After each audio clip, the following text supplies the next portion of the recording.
Everyone thought the real question was whether Caitlin Clark was talented enough. Turns out, that was never the question at all. The actual question, the one that nobody in a position of power wanted to answer, was whether the people running USA Basketball were working in her favor or doing everything they could to quietly keep her on the outside looking in. And now, piece by piece, the entire thing is unraveling. A new head coach has stepped in. A bombshell book has been published. Deleted tweets have been resurfaced.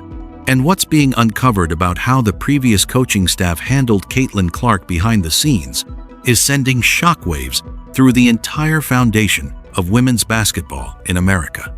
This isn't just fan speculation or internet drama. This involves one of the most respected sports journalists in the country going on the record, a selection committee chair whose own words undercut the official narrative, and a pattern of behavior so consistent that once you see it clearly, you can't unsee it.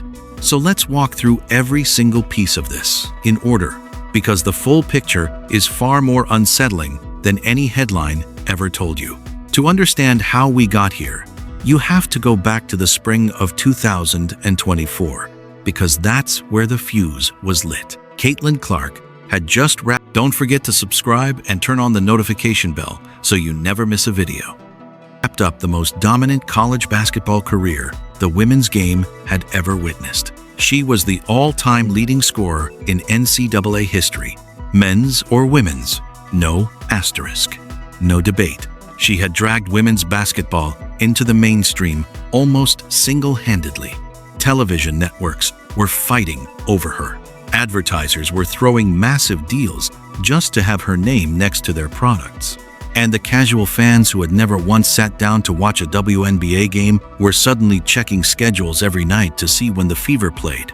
Clark was controversially left off the roster, despite a strong rookie season and stardom that eclipsed every other player in the league.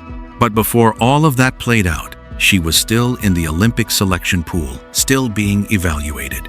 And while the whole world was celebrating what she meant for the sport, something deeply uncomfortable was already brewing behind the scenes.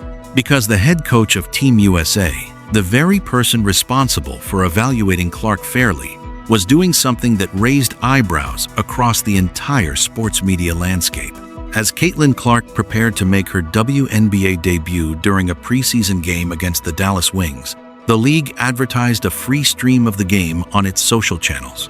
The decision didn't sit well with Minnesota Lynx head coach Cheryl Reeve, who took issue with the fact that the WNBA was advertising the Fever game but not any of the league's other preseason action. On May 3, 2024, Cheryl Reeve, who was simultaneously the head coach of the Minnesota Lynx and the head coach of the United States women's national basketball team, took to social media and posted a pointed comment. Brennan believed Reeve was singling out Clark after she used a hashtag, #TheWismore-than-just-one-player, and agreeing to a fan's tweet, which said the WNBA only cares about endorsing the Fever star. Now, this wasn't some random fan venting frustration on the internet. This was the sitting head coach of the national team, publicly airing grievances about the most talked-about player in the country, while that same player was being evaluated for the Olympic roster she controlled. And what came next only raised the temperature higher. One of the most respected sports journalists in the country wasn't going to let that slide.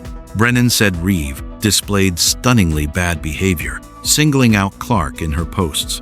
She went on the Adam Gold show and asked the question nobody else seemed willing to ask. How on earth is that okay with the Olympic and Paralympic Committee and USA Basketball, that its coach is actively tweeting and going on social media about someone who is in the selection pool? Nobody answered. Not USA Basketball, not the Olympic Committee, not the selection committee chair.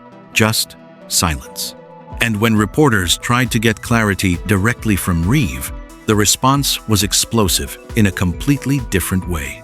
ESPN's Myron Medcalf asked Reeve before a Lynx Fever game about Clark's future with national teams. Reeve snapped back with, "Why the hell would I answer a national team question?" She shut it down completely. No engagement, no reassurance that the process was being handled with integrity. Just a sharp dismissal and a pivot away from any accountability, and then the posts vanished. Reeve clearly stood strong in defending herself when questioned about Brennan's words. However, her post that sparked this discussion has since been deleted. Anyone who's been on social media for more than 5 minutes knows what it means when someone quietly scrubs their own words. You don't delete something because you're proud of it. You delete it because you know it was a problem. And if there was any remaining doubt about whether the atmosphere around Clark's Olympic evaluation was being compromised, the roster announcement erased it. Clark wasn't on it. The most famous player in women's basketball, the rookie, whose arrival had already shattered television records, left on the outside. The fan backlash was unlike anything the sport had ever produced. Millions of people who had just discovered the WNBA through Clark felt like they were watching an institution punish someone for being too bright, too popular, too impossible to ignore. But the official explanation for why she was cut told a story all on its own. And it's what the selection committee chair said publicly that changed everything. The official line from selection committee chair Jen Rizzotti was that the decision came down to basketball criteria. That sounds, 1, clean. That sounds professional. But then she said something else. The selection committee chair claimed Caitlin Clark was not selected for basketball reasons, not popularity and viewership. She added that there were several players harder to cut because they checked more boxes.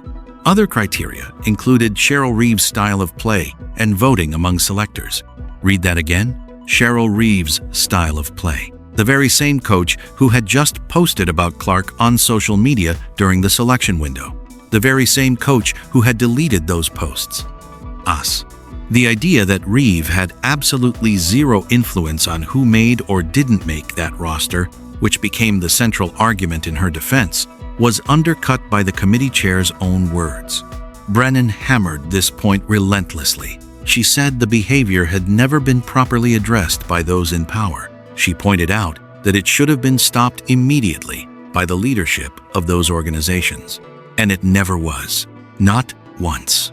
Meanwhile, the USA won the gold medal, marginally beating hosts France 67-66. The Americans nearly botched the win, raising eyebrows against Caitlin Clark's omission after the guard play was among the disappointing factors in the final. The whisper became a roar. If the guard play nearly cost them a gold medal, why was the best playmaker in the country sitting at home? People weren't asking anymore whether Clark deserved a spot. They were asking who made sure she didn't get one. And the woman at the center of all of it stayed silent for months. But when she finally did speak, it wasn't what anyone expected. In September 2024, Reeve appeared on The Good Game with Sarah Spain podcast and made a stunning admission. She acknowledged that the head coach of the national team truly has no power in the selection of the team. She even used her own Lynx player, Kayla McBride, being cut from the 2022 World Cup roster as proof. But then came the line that changed the entire conversation. She said she took a lot of bullets for USA basketball. Think about that. She wasn't saying she was wrongly blamed. She was saying she absorbed the punishment on behalf of the organization. And that organization? Total silence. Not one statement of support. Not one acknowledgement that anything unusual had occurred.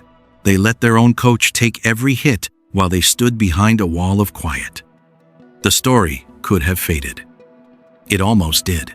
But then the summer of 2025 arrived, and Christine Brennan dropped a grenade into the conversation.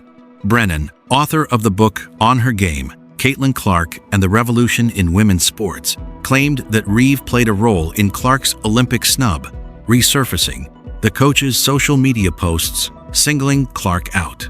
The book detailed Reeve's behavior leading into the 2024 selection process with a level of specificity that was almost impossible to brush aside. Brennan said, "I texted her, I called her PR people, I got in touch, emailed the PR people, went through USA Basketball several times in May, when that story first broke for USA Today, and then all the way through, including, I forget exactly when, but certainly December, maybe January. to give her an open opportunity to talk to me. Every single time, Reeve either declined to comment or didn't respond at all.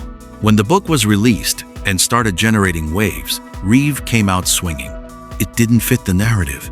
Christine Brennan likes to have a villain in her storytelling. I am Christine Brennan's villain. That's the sword she's going to die on. But Brennan didn't flinch.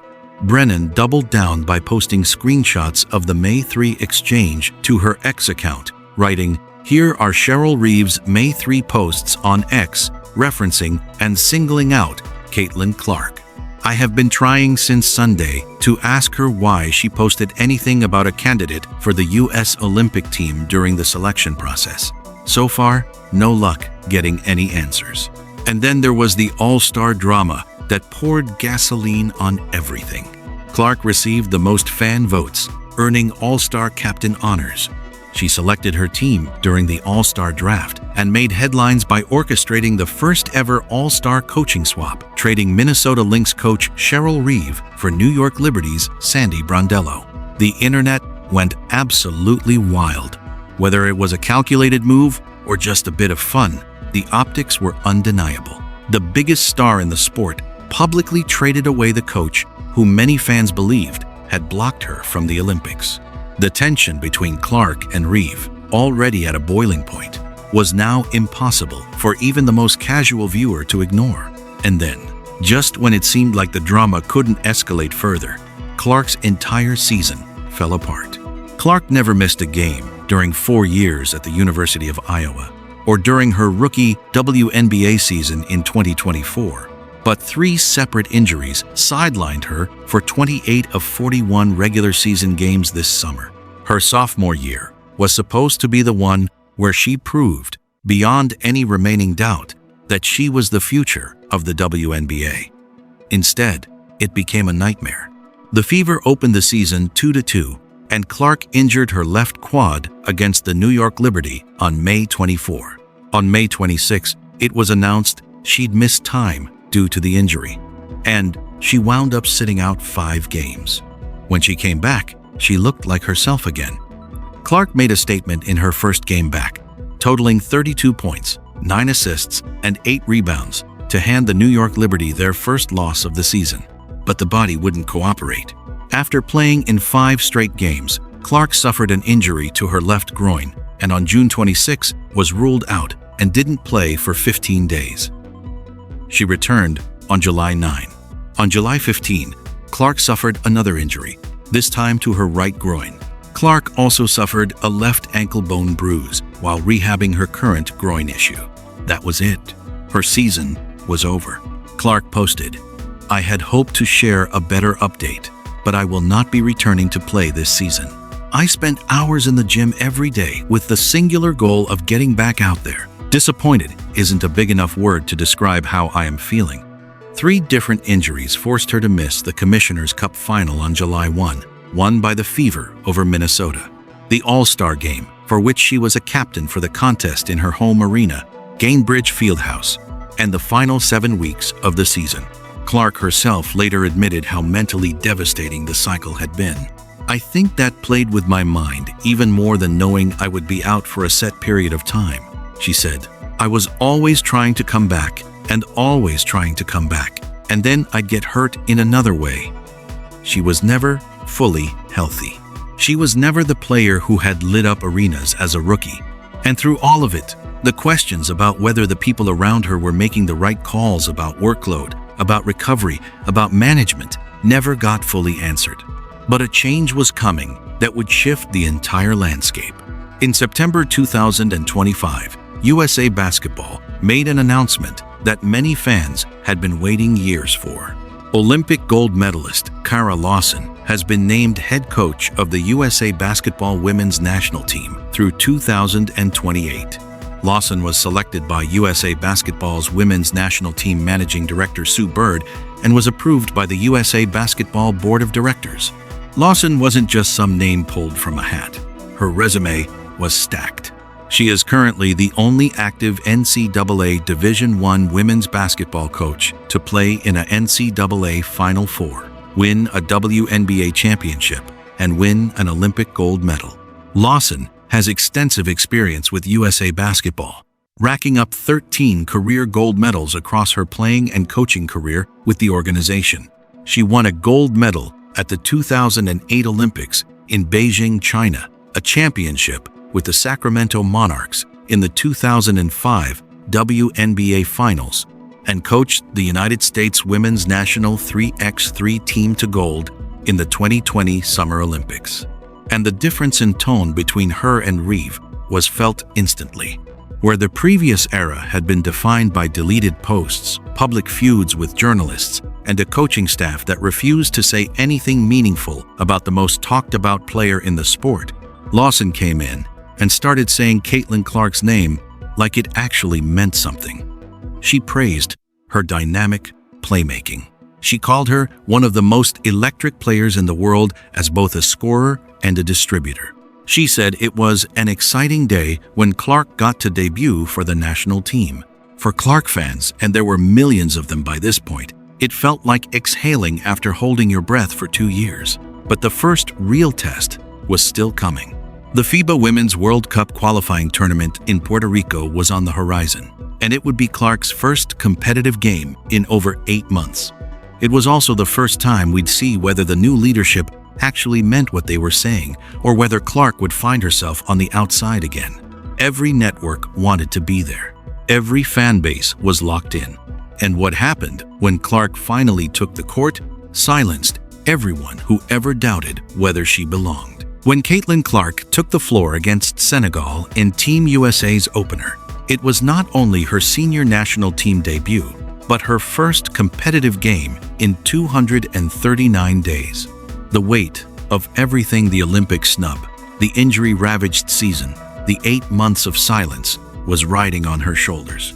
And when Team USA lined up for the opening tip, Clark was not in the starting five. She was coming off the bench. The internet erupted. Fans who had lived through the Paris snub 2 years earlier felt like history was repeating itself. The outrage was loud, instant, and completely understandable. But here's where you need to pump the brakes, because what Clark actually did coming off that bench stopped every argument cold. She went off for 17 points and 12 assists in 19 minutes against Senegal and recorded the second most assists ever in a FIBA Women's World Cup qualifying game. She was scoring, creating, pushing the pace, setting up her teammates for clean looks, doing everything a franchise player does, only doing it in under 20 minutes with an efficiency that left everyone else scrambling to keep up. Kara Lawson didn't duck the cameras after that game. She came out, faced the media, and explained the decision directly. Clark was the engine of the second unit, the offensive spark plug designed to generate bursts against tired opposing starters. And Clark herself? More composed than anyone had a right to expect. She said this was a different stage and that she wasn't going to come out here and be the star player. That's not how it works for USA Basketball. That kind of self-awareness doesn't come from someone who feels disrespected. It comes from someone who has been communicated with, valued, and trusted. But the debate kept smoldering. Chelsea Gray, the 6-time All-Star and 4-time WNBA champion, kept getting the starting nod at point guard while Clark came off the bench. And fans weren't having it. Then, against New Zealand, Clark got her first career start for the senior national team and delivered 14 points and 6 assists, setting the tone from the opening whistle. The momentum was building. And the final game of the tournament against Spain would be the ultimate measuring stick, because the Spaniards weren't some pushover squad. They had just earned a silver medal at Eurobasket and had dangerous players fighting for their own draft stock. Caitlin Clark dominated with her playmaking in the FIBA Women's World Cup qualifying tournament, leading the United States with 7 assists in an 84-70 victory over Spain. The 2-time WNBA All-Star made the most out of her 22 minutes and 29 seconds on court, directing offensive production with aplomb.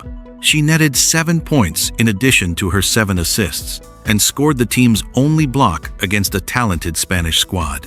And when the final buzzer sounded on the tournament, the results spoke for themselves. Caitlin Clark was named the MVP of the United States qualifying tournament for the FIBA Women's World Cup after helping lead the Americans to a 5-0 record. For the tournament, Clark averaged 11.6 points and 6.4 assists on 52.9% shooting from the field, including 40% from three-point range, en route to MVP honors. She posted the best average efficiency for her team, 14.6, was the second-best scorer for the USA with 11.6 points, and recorded a tournament-best 6.4 assists. It's the second MVP award for Clark on the world stage. She received the honor when she was a part of the FIBA U19 Women's Basketball World Cup in 2021. FIBA declared the wait to see Clark at her first senior tournament was worth it. She wasted little time in stamping her class on the competition, with her skills and willingness to push the tempo standing out. Think about the journey for a second. 2 years earlier, she was left off the Olympic roster by a coaching staff that wouldn't even say her name with warmth. She endured a sophomore season destroyed by 4 separate injuries.